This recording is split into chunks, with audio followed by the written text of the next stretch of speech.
মৌমাছি নবীজির মাথা মুবারকের উপরে সে বাবা গুনগুন গুনগুন করে আওয়াজ করতে আছে। আমার নবীজি বলতে চায়, এ মৌমাছি তুমি আবার কি বলতে চাও? ও মৌমাছি বলছে, নবী গো আর যদি মধু লাগে, আমাদের অন্য চাকে মধু আছে, ও কত নবীজি ওই জায়গা থেকে আপনাদেরকে মধু দেওয়া হবে। নবীর সাহাবীরা বলছে, বলো গো নবীজি মৌমাছিরা মধু বানায় কেমনে? নবী গো মধুরা তো টেস্ট, মধুরা তো আপনার কিনা মজাও এত মিষ্টি। ও গো নবীজি মৌমাছিরা কেমন ভাবে মধু বানায়? আমার নবী বলছে, মৌমাছি তোমরা মধু বানাও কি করে? মৌমাছি তখন নবীকে বলতে লাগলেন, ইয়া রাসূলুল্লাহ ইয়া হাবিবাল্লাহ নবী গো আমি তো মধু বানাই কি করে? জোরে বলেন আল্লাহ। আমার নবীজি বলতেছে, এই মৌমাছি তোমরা মধু বানাও কি করে? আমার নবী মুস্তাফা যখন মৌমাছিকে জিজ্ঞাসা করেছে, তো মৌমাছি বলতে আছে, বলে ইয়া রাসূলুল্লাহ दरबार मोहम्मद के करीना हमें दे दो, करीना हमें दे दो, तू सारा जहां ले लो मदीना हमें दे दो, मदीना हमें दे दो। जोर बोलें বাবা। গজাল বলার জন্য সাইরে ইসলাম এসেছেন কলকাতা থেকে, আমি বলবো না, ঠিক কিনা বলেন? জি বাবা যে মুসলমান ভাইয়েরও এই সোনা মানিকেরও, চলুন বাবা যে আপনাদের সম্মুখে একটা ঘটনা বলতে চাই বাবা, একটু মন দিয়ে শুনবেন বাবা, ঈমান তাজা হবে। আর যারা নবীর প্রতি দুরূদ পড়ে নাও, যারা নবীর প্রতি কিয়াম করে নাও, যারা নবীর প্রতি সালাম পড়ে নাও, দেখেন বাবা যেই নবীর প্রতি দুরূদ সালাম পড়েছে বাবাজি মৌমাছিরা। জোর বলেন সুবহানাল্লাহ। কে কে কে পড়েছে? মৌমাছি। আজ কিছু দল বাড়িয়েছে, বলছে নবীর প্রতি দুরূদ পড়া চলবে না, কে বলছে নবীর প্রতি কিয়াম করা চলবে না। বাবাজি মুসলমান, আচ্ছা সুবহানাল্লাহ। দেখেন যুবক ভাইরা, এই আপনাদেরকে বলতেছে ভাই আপনারা কেউ উঠাউঠি করবেন না।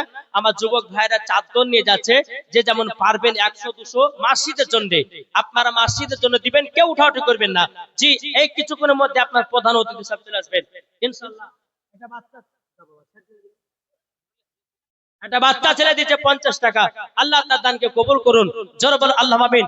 এই যুবক ভাই তোমরা চাদর নিয়ে যাও, আর যে যেমন পারবেন 100 200 50 500 যে যেমন পারবেন টুকটুক করে দেন। আমি একটু ওয়াজের দিকে যাই, নাকি বলছেন? বেরাদর ইসলাম মুআদ্দাস সামানি কিরাম, এই সোনা মানিকেরও, একদিন আমার নবী মুস্তাফা সাহাবীদেরকে নিয়ে বাবা আমার সফরে বেরিয়েছেন। কোথায়? সফরে বেরিয়েছেন। সফর করতে করতে করতে বাবা আমার নবী মুস্তাফা সাল্লাল্লাহু তাআলা আলাইহি সাল্লাম বলতে চগো আমার সাহাবীরা তোমরা সরে রেখে দাও, চলো আমরা একটা জায়গাতে আরাম বিশ্রাম করি, গিয়ে 1 ঘন্টা আরাম বিশ্রাম করে আবার সফরের জন্য যাব, ইসলাম প্রচার করার জন্য যাব। জোরে বলেন না সুবহানাল্লাহ। বেরাদর ইসলাম মুআদ্দাস সামানি কিরাম, আমার নবীজি বলতে আছে, বলো গো আমার সাহাবীরা, সাহাবীরা তোমরা শোনো গো, তোমাদের কাছে যে খাবারটুকু আছে ওই খাবারটুকু বের করে নিজের নিজের খাবারটা খেয়ে নাও। সমস্ত সাহাবীরা বাবা নিজের নিজের ব্যাগ থেকে বাবা যে রুটি বের করলো, রুটি বের করেছে। রুটি বের করার পরে বেরাদর ইসলাম মুআদ্দাস সাবানি কিরাম, আমার নবী মুস্তাফা গায়বের সংবাদদাতা নবী আমার বলতে চায়, ও সাহাবীরা তোমরা রুটির সঙ্গে কি তরকারি নিয়ে এসেছো, কি সালুন নিয়ে এসেছো বলো না। সাহাবীরা বলছে, ইয়া রাসূলুল্লাহ ইয়া হাবিবাল্লাহ নবী গো, ও গো দয়াল নবীজি, ও গো দয়াল নবীজি আমরা তরকারি নিয়ে আসি নাই, সালুনও নিয়ে আসি নাই, শুকনা শুকনা রুটি। আমার নবী মুস্তাফা সাহেবে লাউলাক সাল্লাল্লাহু তাআলা আলাইহি সাল্লামের মাথার উপরে বাবা মাথা মুবারকের উপরে একটা মৌমাছি যেন গুনগুন গুনগুন করে বাবা আওয়াজ করতে আছে। বেরাদর ইসলাম মুআদ্দাস সামানি কিরাম, নবীর সাহাবীরা বলছে, ইয়া রাসূলুল্লাহ ইয়া হাবিবাল্লাহ নবী গো, ও গো দয়াল নবীজি, দয়াল নবীজি আপনি বলুন, আপনি তো সবারই কথা বুঝতে পারেন, নবী গো আপনার মাথা মুবারকের উপরে একটা মৌমাছি কেন গুনগুন করে আওয়াজ করতে আছে। আমার নবী বলছে গো সাহাবীরা তোমরা শুকনো শুকনো রুটি খাচ্ছ বলে মৌমাছিটা বলছে নবী গো আমাদের মৌমাছির ছাকে মধু আছে, মধু নিয়ে রুটি খান। জোর বলেন মধু দিয়ে রুটি খানো। বিরাদর ইসলাম মাদার সাবানি কিরামাও আমার নবী মুস্তাফা হযরত আলী রাদিয়াল্লাহু তাআলা আনহুকে বলতে আছে বলো গো আলী একটা পেয়ালা নিয়ে যাও, পেয়ালা নিয়ে যাও। পেয়ালা নিয়ে যাওয়ার পরে ওগো আলী মৌমাছির চাক থেকে এক বাটি মধু নিয়ে এসো। হযরত আলী রাদিয়াল্লাহু তাআলা আনহু তিনি আপনার মৌমাছির চাকের গোড়াতে গেলেন, যাওয়ার পরে এক বাটি বাবা মধুকে সংগ্রহ করলেন, করার পরে নবীজির কাছে হাজির করলেন। আমার নবীজি বলছো গো আমার সাহাবীরা তোমরা শুনে রেখে দাও, শুনে রেখে দাও ওগো সাহাবীরা নাও মধু দিয়ে রুটি খাও। জোর বলেন বাবাজি মুসলমান ভাইরা এই সোনা মানিকেরাও আর একটা মৌমাছি নবীজির মাথা মুবারকের উপরে সে বাবা গুনগুন গুনগুন করে আওয়াজ করতে আছে। আমার নবীজি বলতে চায় এ মৌমাছি তুমি আবার কি বলতে চাও? ও মৌমাছি বলছে নবী গো আর যদি মধু লাগে আমাদের অন্যান্য চাকে মধু আছে, ও কত নবীজি ওই জায়গা থেকে আপনাদেরকে মধু দেওয়া হবে। নবীর সাহাবীরা বলছে বলো গো নবীজি মৌমাছিরা মধু বানায় কেমনে? নবী গো মধুরা তো টেস্ট, মধুরা তো আপনার কিনা মজাও এত মিষ্টি। ও গো নবীজি মৌমাছিরা কেমন ভাবে মধু বানায়? আমার নবী বলছে মৌমাছি তোমরা মধু বানাও কি করে? মৌমাছি তখন নবীকে বলতে লাগলেন ইয়া রাসূলুল্লাহ ইয়া হাবিবাল্লাহ নবী গো আমি তো মধু বানাই কি করে?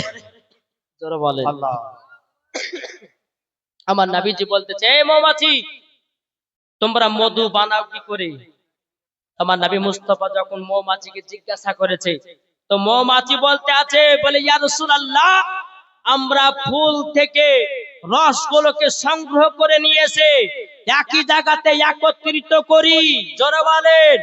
সাহাবীরা বলছেন নবী গো কোন ফুলের রস তো তিতা হয়, কোন ফুলের রস তো খাটা হয়, কোন ফুলের রস তো মিঠা হয়, কোন ফুলের রস তো মিষ্টি হয়, কিন্তু নবী গো এই রকম মিষ্টি মধু বানায় কেমনে?